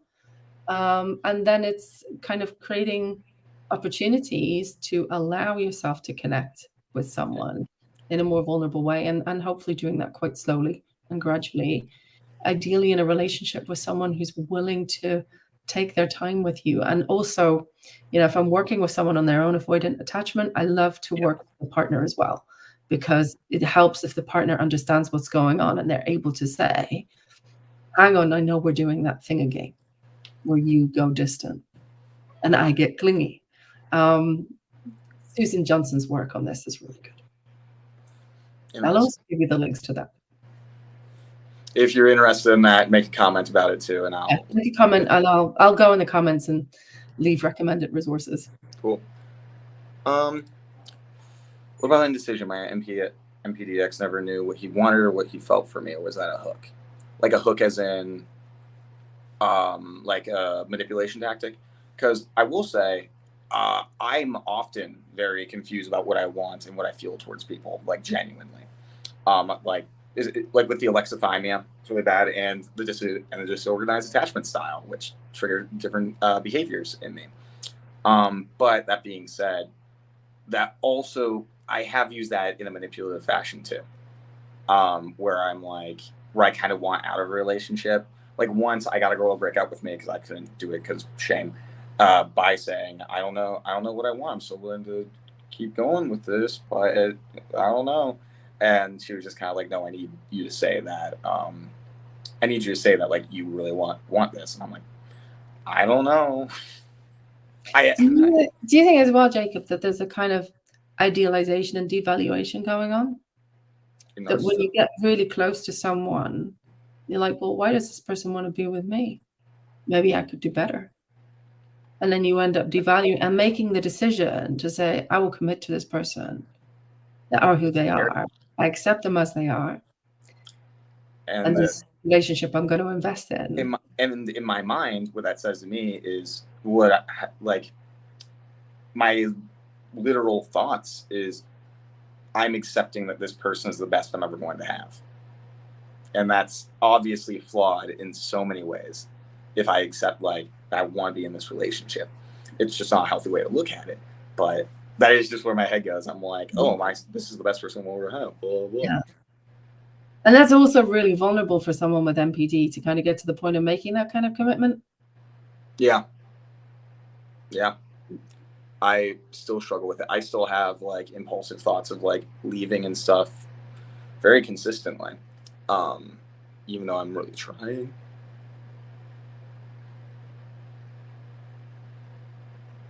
Okay. I'm sorry guys, I'm gonna skip a couple of these because we need to get through this. I'm just going to like click on ones that really interest me. Oh, I miss Erica. Bye, Erica. Talk to people who use others using empathy.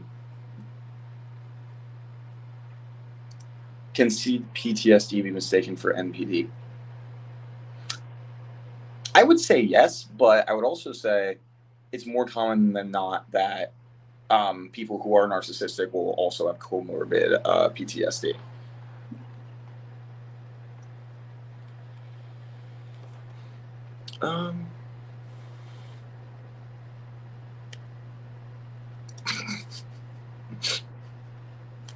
Jacob is a very good interviewer. I will say that. Thank you. I try my best.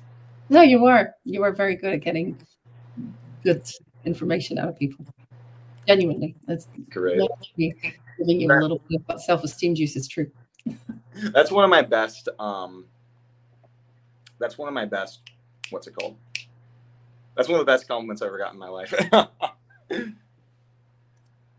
The inability to self-regulate is crippling in adulthood. Yeah. Yeah.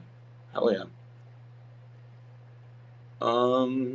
Especially since you don't have that same support structures that you're supposed to be getting as an adult. I mean, as a kid, right? Because those are now kind of cut off from you.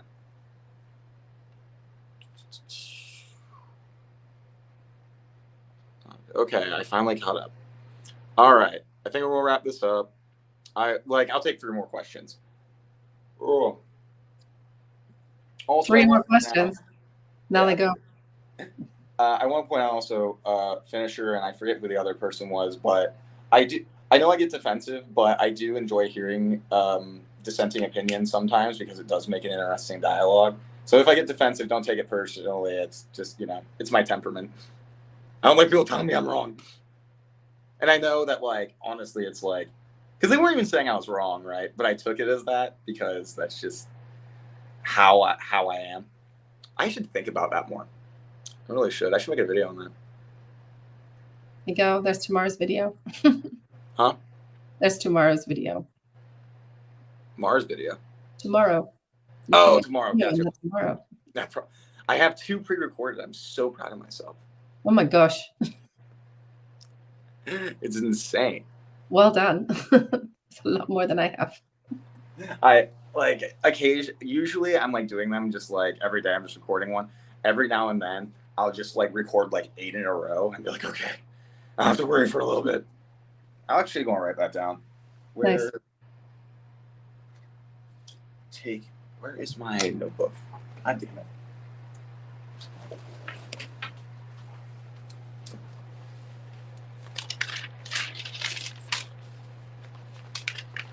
I'm having a look at the other comments. Everyone's go quiet, Jacob. I know, because like I always have this problem is that I get so behind, and then by the time I get caught up, everyone like has stopped asking questions because they're like, "These are won't fucking see this." What did I think here? Oh yeah.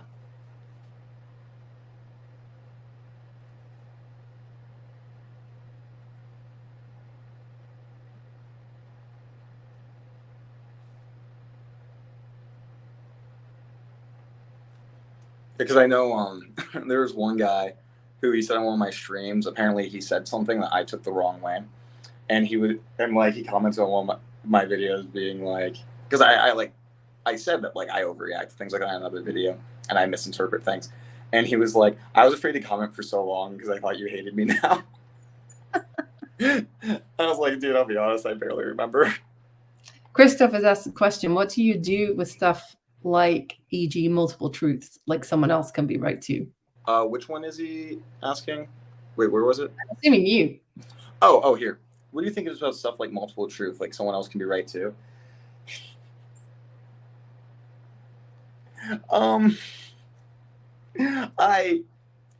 it's something I still struggle with even to this day, because I know that there are multiple truths, quote unquote, and like in some situations there's no one objective truth, but because of the black and white thinking, someone else has their own truth, and to me it feels like I'm being told I'm wrong because it's different from mine. Mar, do you experience that too? I'm curious. But yeah, and it can lead to me being rather. I should make a TikTok about that too. Don't you think that's also like a cultural thing at the moment? That there's such polarization, and I think the art of being able to have constructive agreements is lost.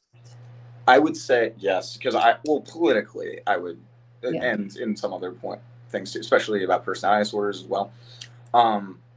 I would say just for me, it's more pervasive. Oh, for sure. For you, for anyone with personality disorder, it's going to be a stronger experience. I literally avoid politics at all costs nowadays because I know how reactive I can get, I'll say. But then, Jacob, I come on your channel and there's some really very constructive, difficult conversations happening that are not black and white. True. I try really hard to be nuanced, and I have so many viewers who like have some really great like comments that they leave, trying to look at it from perspectives of considering both sides of things, and it's refreshing, honestly. My best friend, he reads my comments sometimes, and like he calls my channel the nicest place on the internet, which I find hilarious. The nicest place on the internet with the least nice guy on the internet. Oh my god, it's funny. A lot of people vacations are just unaware or don't want to admit it. It's the issue. It really is. It's like it's the rational versus emotional brain. In a row. I don't know. Usually I'll drink a bunch of coffee first. If you see me in a video where I'm like kind of like jittery and shit, that's probably what happens. Oh, thank you so much. No, thank you. I was going to call you man, and then I saw that you said it was funny that I didn't know your gender, and then I immediately was like, wait, but you didn't say it. I'm still going to make the same mistake. Here. Okay, so do shrooms help for PTSD? I hear that it does for some people. I'm not going to recommend it. Okay, I'll just tell my personal experience. For me, no. And I think part of that is because people with PTSD, our stress levels have a lot, like the stress hormones have a lot more trouble going down than other people's. Like for me personally, when I take psychedelics, I have a huge crash where there's been a few times I got like quasi-suicidal because of how miserable I was. And I didn't realize it was still the drug affecting me. I say anybody who wants to try to take psychedelics for like recovery use from any mental disorder, be fucking cautious. Be very cautious. It did not work well for me. I've heard a few people say they found it kind of helpful in allowing them to access different emotions. Yes. But I've also had plenty of people coming to me in therapy who have had a really awful trip. Yeah, because I guess I would say like, oh, sorry. Yeah, but and like, or they've ended up suicidal, or the PTSD's got worse because they've started having the kind of hallucinogen. You know, they've started hallucinating and they've ended up having these really big, vivid flashbacks. And I've even come across something called persistent or hallucinogenic persistent. Yes, I heard about that. Where basically, you just constantly have these experiences, which I'm not entirely sure what it is. But I also kind of wonder a little bit, is it like the trip is so frightening, it causes PTSD?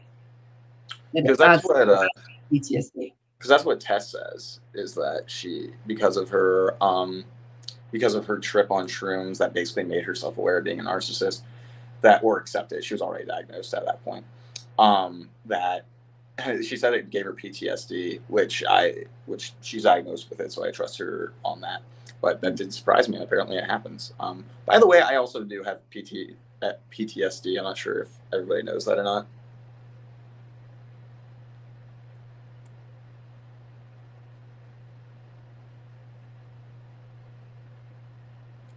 Okay, Mark can't accept multiple truths too. Got it. Great.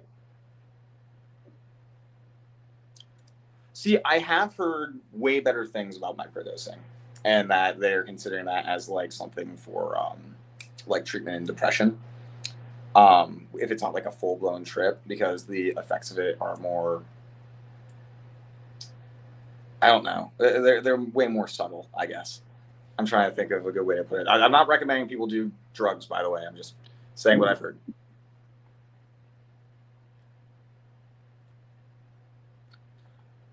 All right, so one more question.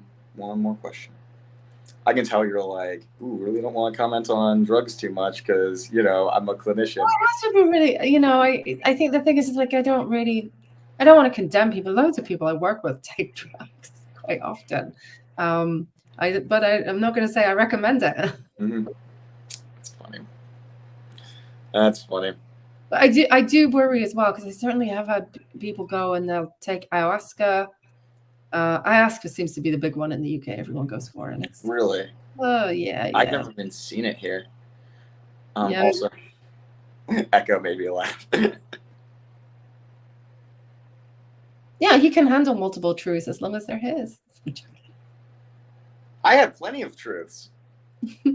You can pick. And yeah, it's like, Echo, you have plenty of truths too, as long as they're my truths. Echo, you're fine as long as you echo his truths. Echo, I actually wanted to ask, because I can, is Echo your real name, or is that a reference to the Narcissist, like the myth of Narcissist? Because I thought about that the other day. I love the other side of that myth, the echoism. Yeah, I know really Craig Malkin did a bunch of stuff on that. Okay, so thank you very much. Gender mystery continues. Yes. Oh, they're teasing. And be cautious, oh guys, like it for everybody. Yes. Okay. Oh gosh.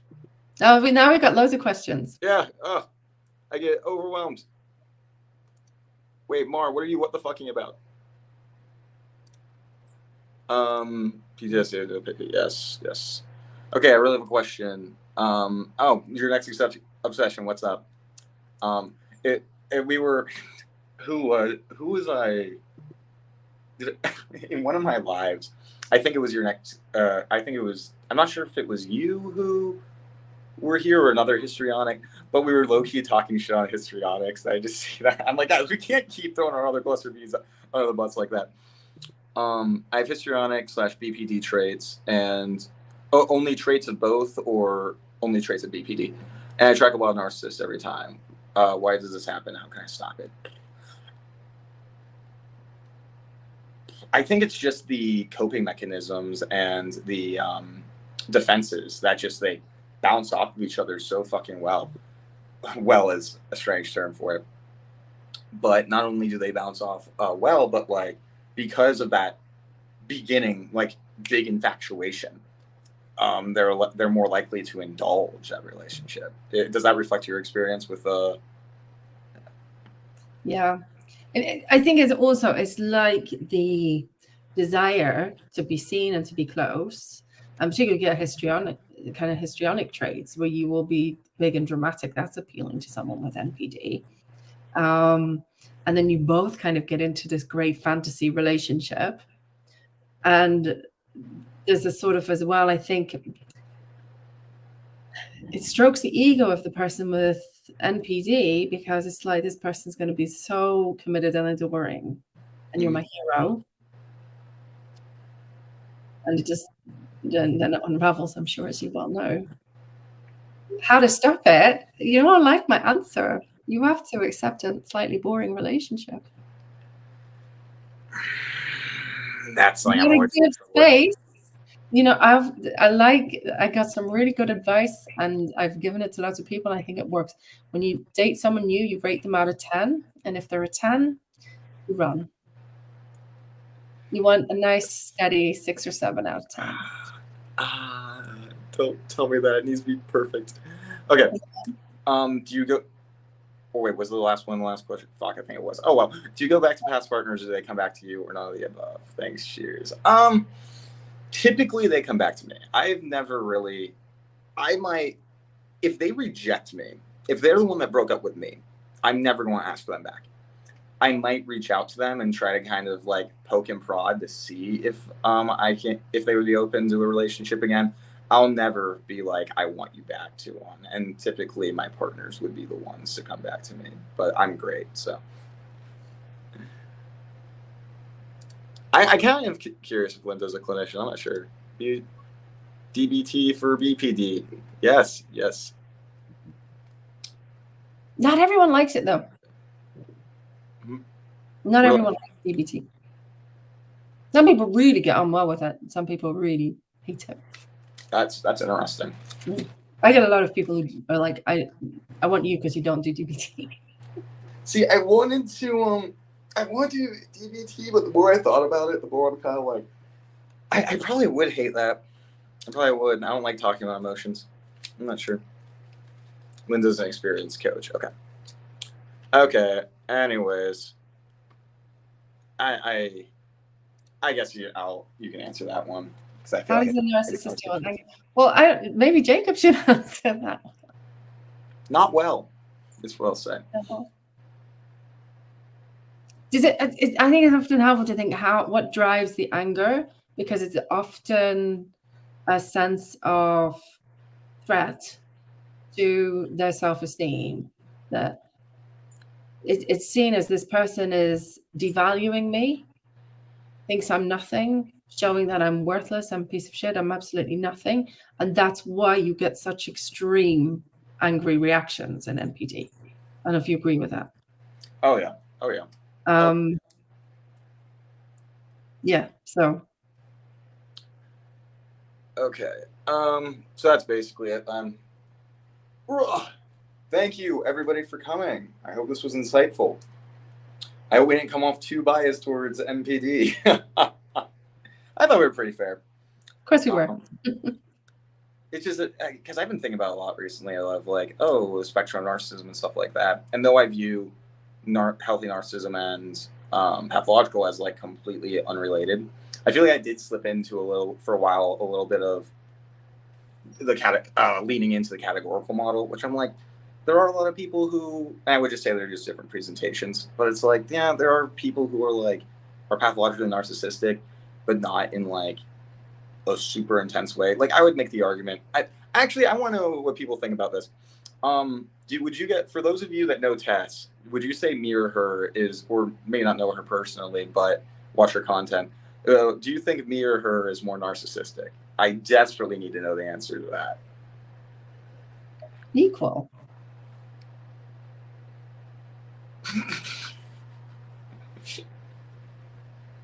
I don't know. What do you think? You're very different. I don't know that you've been great. I mean, I also think I'm going to say equal. I'm kind of being a bit tongue in cheek. I know. I'm trying to think if because I would say, isn't it? For the two of you, the flavor is different for the two of you.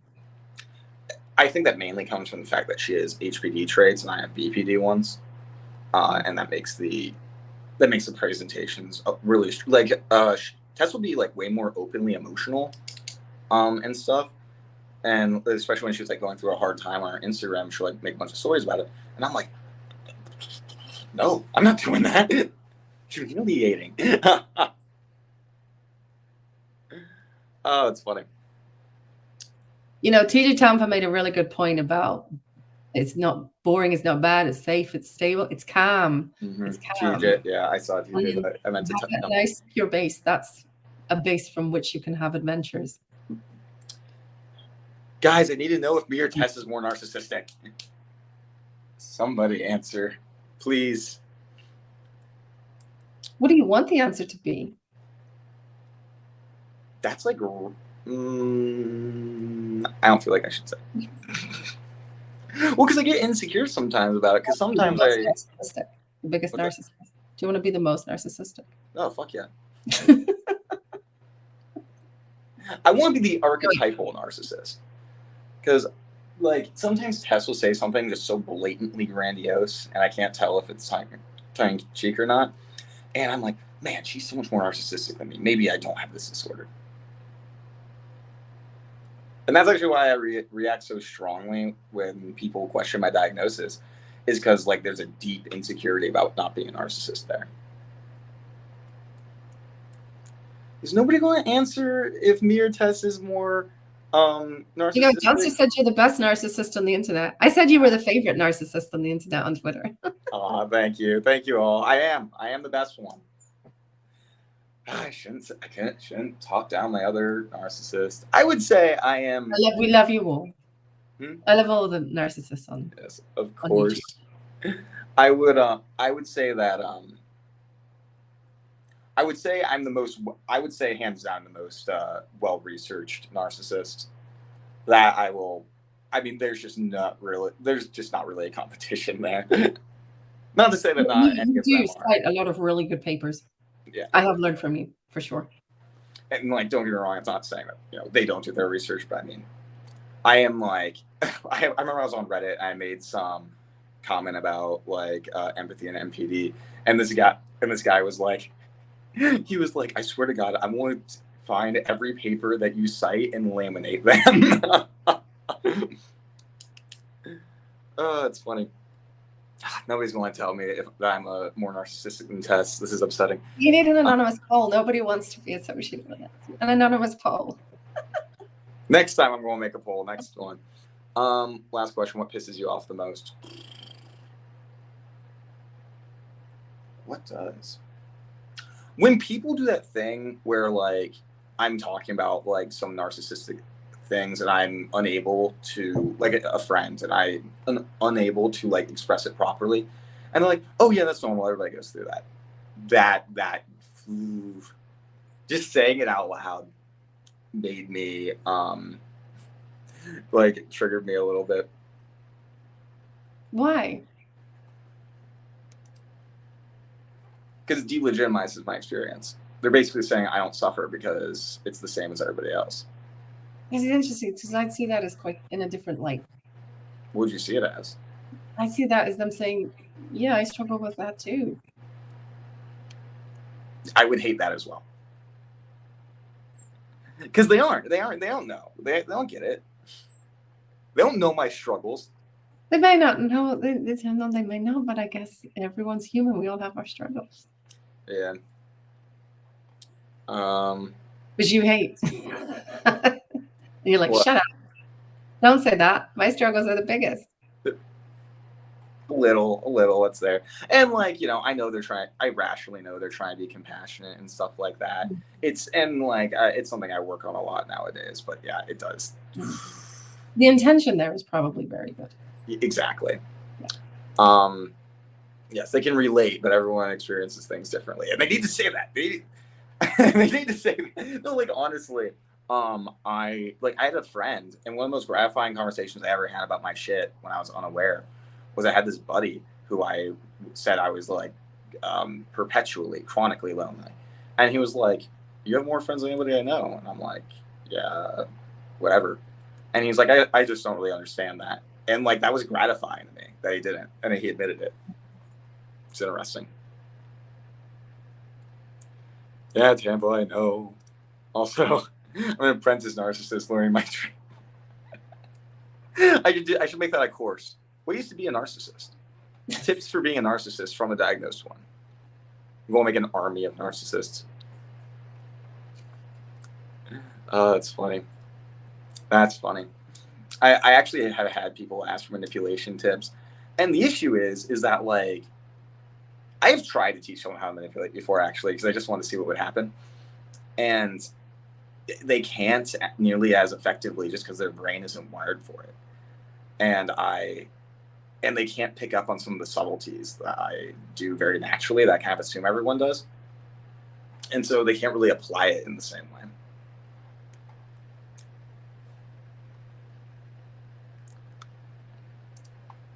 That sounds like not being heard pisses you off. Who wants to be blended into a generally all people experience that? All people is that 10 if that was very, very clever. But yeah, it is. Nicely It done, is Linda. no, but like even if it wasn't, like, God, that was fucking funny. You're very right though, and sounds like not being heard. That's actually a good way to sum it up too, honestly. I know I said I was about. I was thinking we just put it at a even hour, so we got like 10 seconds left. But yeah, okay, we're done, guys. Thank I you, gotta Jake. go. It's been a lot of fun. Thank you. Thank you for coming on. Everyone, make sure to check out Ruth's channel. I'm pretty sure I linked it in the title. That's basically all I really have to say about that one. I spelled my name wrong in the title. I just noticed. I did? Yeah. It's UR, not ER. It's been the bane of my life. My mother misspelled my name on a note to school once, and I got in trouble because they thought I forged it. But I linked it. It's Oh, right. did you link it? Oh, then it's probably linked then. Yeah, sure. Yeah, because I fixed it. Yeah, don't worry. Yeah. So here. Okay. People can find me. Okay. Anyways. But yeah. Thank you.